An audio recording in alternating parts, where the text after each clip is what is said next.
What's going on, hunters? Today we are going to go over 5 essential tips for maximizing your enjoyment in Monster Hunter Wilds. I am Faust. I've been playing Monster Hunter for about 15 years now. In total, I have spent over 1,500 hours with the Monster Hunter series, primarily with Freedom Unite, Try, World, and Rise. In that time, I've amassed a sizable amount of general knowledge about the series that I'm here to share to make your journey through Wilds a little less stressful and a little more fun. So let's jump in. Don't spend much time worrying about your armor in the early game. By and large, the raw damage of your weapon is the only stat that matters in the low ranks. If you find yourself up against a particularly difficult monster at this point, then by all means, consider a few defensive upgrades. But don't invest any more than you need to at this point. Crafting resources, especially armor upgrade materials, still hold value later in the game. So ideally, you want to save these for endgame armor pieces. Next up, make use of the food buffs. Pre-hunt food buffs are a Monster Hunter staple. Maximize your use of these at every opportunity. With the right mix of food, they can provide significant buffs to your attack, defense, and most importantly, your maximum hit points. In prior iterations, these buffs used to go away the first time you died or at the end of a hunt. In Wilds, these buffs no longer expire when you faint, and instead are time-based. The great thing about Monster Hunter is that there is almost no downside to stacking weapon types among your fellow hunters. The one exception to that is potentially the hunting horn, which provides party-wide buffs. Different hunting horns provide different buffs, so even then, these are okay to stack, provided you and a teammate are not running the exact same weapon.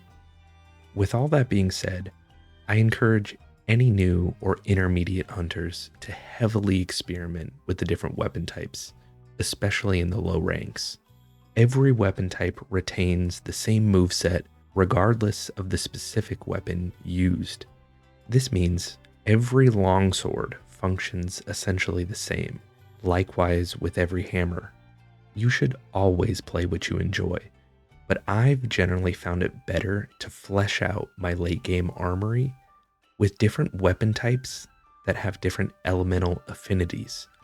Rather than crafting 4 greatswords, each with a different elemental damage type, it's worth considering crafting yourself different types of weapons, with each one covering a specific elemental affinity.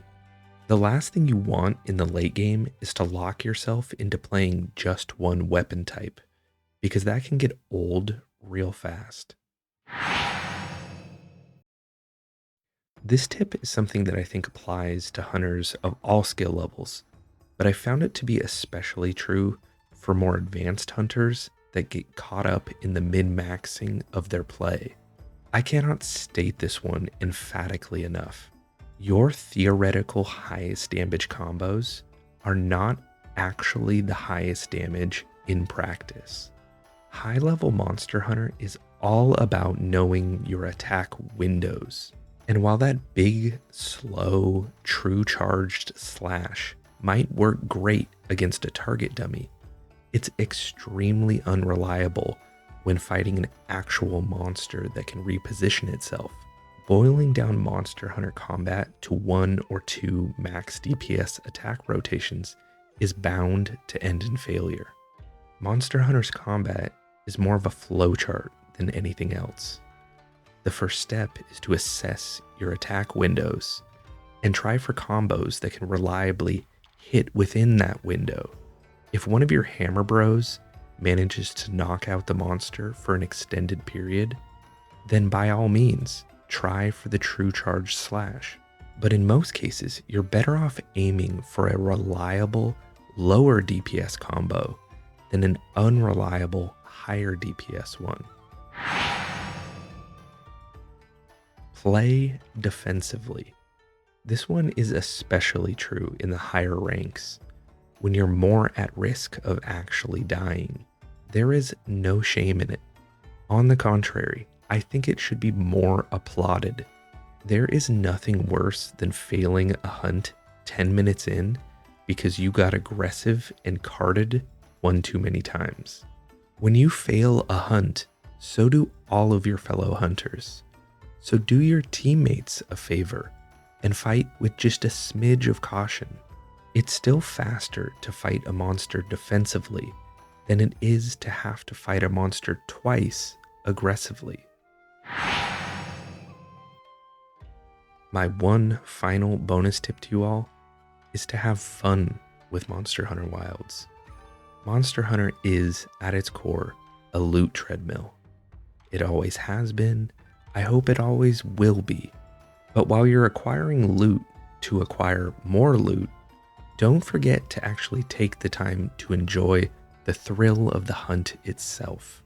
I'm Faust. Consider throwing me a like if you enjoyed watching, and happy hunting.